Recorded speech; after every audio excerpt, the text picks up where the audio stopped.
Anong mensahe ang kailangan marinig ng mga Virgo? Sa buong buwan ng September 2024. Pwedeng nangyayari to o mangyayari pa lang. Kung di man para sa inyo itong magiging reading, iba ka para sa someone na malapit sa inyo o sa someone na nakilala nyo mismo. Baka may lumabas na gender mamaya, gawin nyo na lang energy, masculine at feminine energy. Pwede rin naman na huwag nyo nang pansinin ang gender.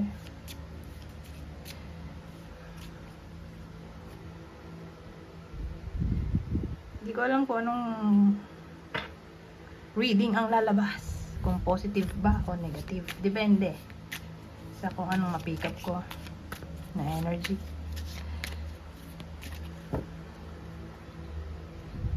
Kung hindi mag-resonate sa inyo to, i-adjust nyo na lang ang video at hanapin nyo to. Kung hindi pa rin, hindi pumunta na kayo dito. Okay? So, magsimula na tayo. Nga pala, inuubo ako. Ganun talaga ang buhay. Minsan nagkakasakit. Hindi naman pwedeng magpahinga. Dahil hindi rin nagpapahinga ang mga babayarin. OMG. So, kailangan maging resilient.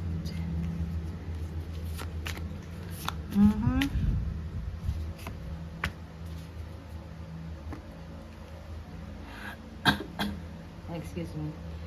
10 of Swords. 5 of Cups. Well, marami tayong pwedeng maging scenario dito. Dito may something, unang scenario, may mag-end. Kaya ito magiging sad. Okay? Yung iba sa inyo. Ngayon, sabihin natin nangyayari na yan. Para sa iba sa inyo. So, kung sino man yung hiwalay o nag-cause ng pain, eto, nagre-regret sa nangyari.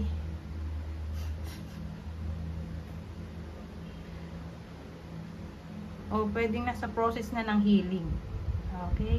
Kung nangyayari na nga. Parang negative lang siya kung hindi pa nangyayari. Pero kung nangyayari na siya, dun siya positive. Kasi dun sa libro sabi, nakita nitong, ano nga bang tawag dyan? Kalimutan ko nung bear ba yun? Kalimutan ko anong hayop to. Kasi nung nabasa ko yan 2020 pa.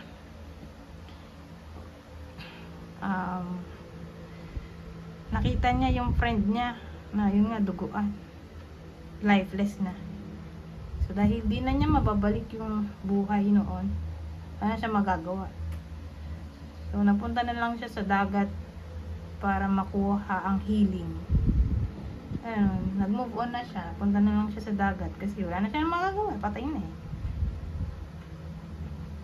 Ganun nung dating dyan. So, again, kung nasa period na ng separation, ito, nasa healing process na yung iba sa inyo. Okay? Makukuha nyo na tong healing process somehow. Yun nga, kumbaga makakapag-move on na kahit pa paano. Kahit na in pain, kumbaga may desire na yung iba sa inyo na somehow ay mag-move on na. Kung ganyan nga ang sitwasyon. Ha? Kung nag-break na.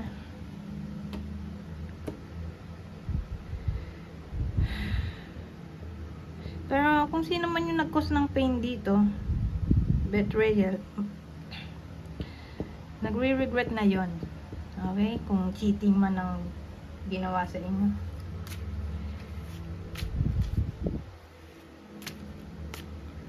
O pwede rin namang for some reason, may kailangan kayong i-let go, like work.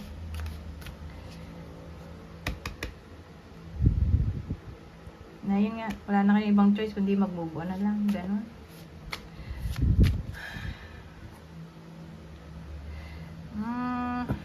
Punta tayo dito.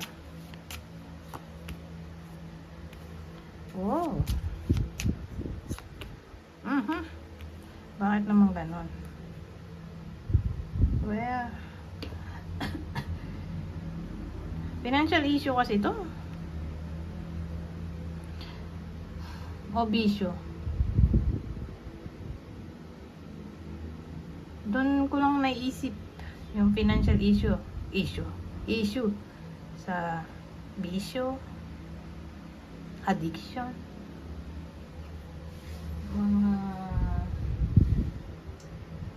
bilihin na hindi naman importante. Parang nasayang yung pera.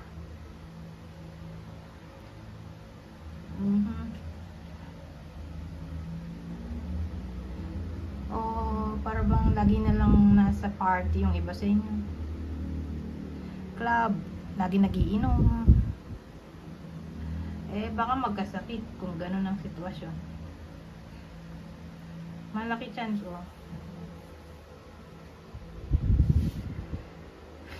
Pero kung wala namang bisyo, asahan na nga natin na magkaka-financial issue yung iba sa inyo. So, para ma-prevent natin to na mangyari, dapat i-save nyo na agad ang mga pera nyo. Maglagay kayo ng alikansya para sa ganitong sitwasyon. Diba ito, panggasto sa pagkain, sa kuryente, sa tubig, gano'n. Para nakasave agad, diba? Kasi nga, for some reason, magiging challenging ang topic ng pera.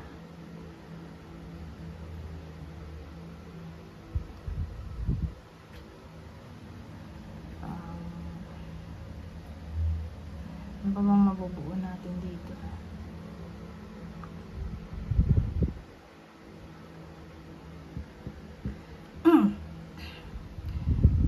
Sabihin natin may business yung iba sa inyo. Gumagawa sila ng sarili nilang product. Kung ganun ang situation, parang liliit yung production. Kung i-compare mo siya ng August saka September, parang maliit yung production.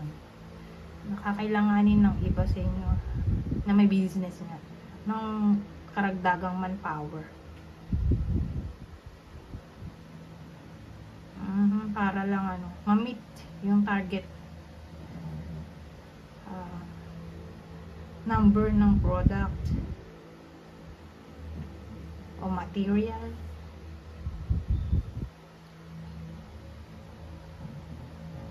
Mahina benta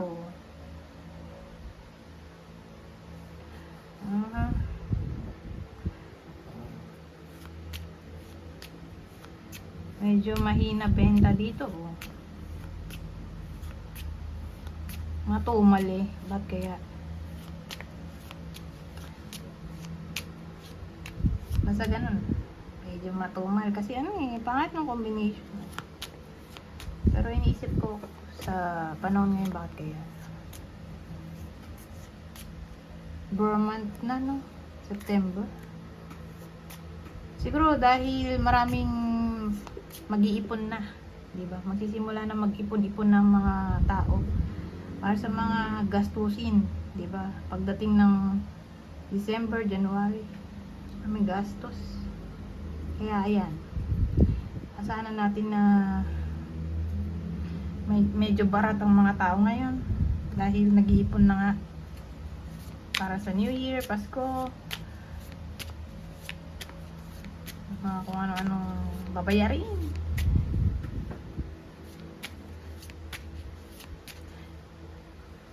Anyways, yung permit pa, di ba? Yung iba kasi kuhanan ng permit bandang January. So, nag-aasikaso na yung mga tao December, January. So, yung ibang lugar ganun So, depende.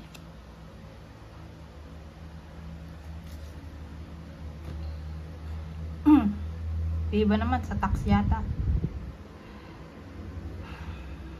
Anyways, ano naman to? universe. The universe is guiding you to that special person. Allow everything to take its natural course. So, ibig sabihin yan, let it go, let it flow, come what may. Hayaan nyo na lang ang universe na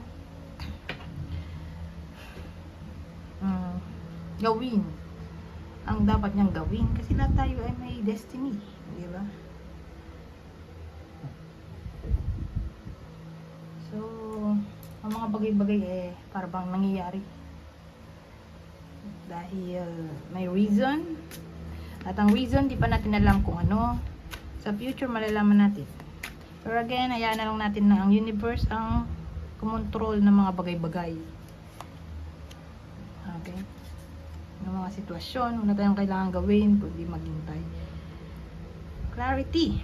Take time to think about your situation to gain clarity. So, sa ganitong sitwasyon, in-emphasize ang clarity. Hanapin nyo raw ang inyong clarity. Kung nalilito kayo, ayan. Kayo na rin maghanap ng sarili nyong clarity o solusyon sa mga problema. Moment. Think of a special moment that brought you much joy with your partner.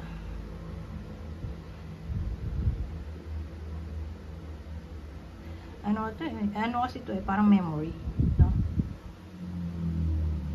So sabihin natin yung iba sa inyo, in a relationship yung tinutukoy ko dito.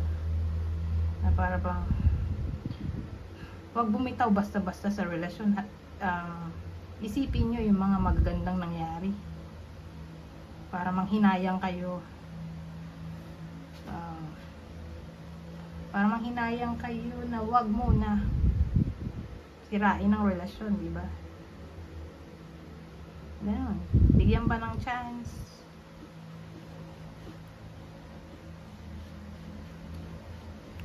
Okay? So, kung nagkakagulo, wag muna makipag-break.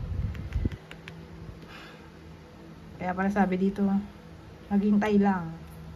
Walang kailangan gawin kundi maghintay. Anyways, hanggang dito na lang. Goodbye for now.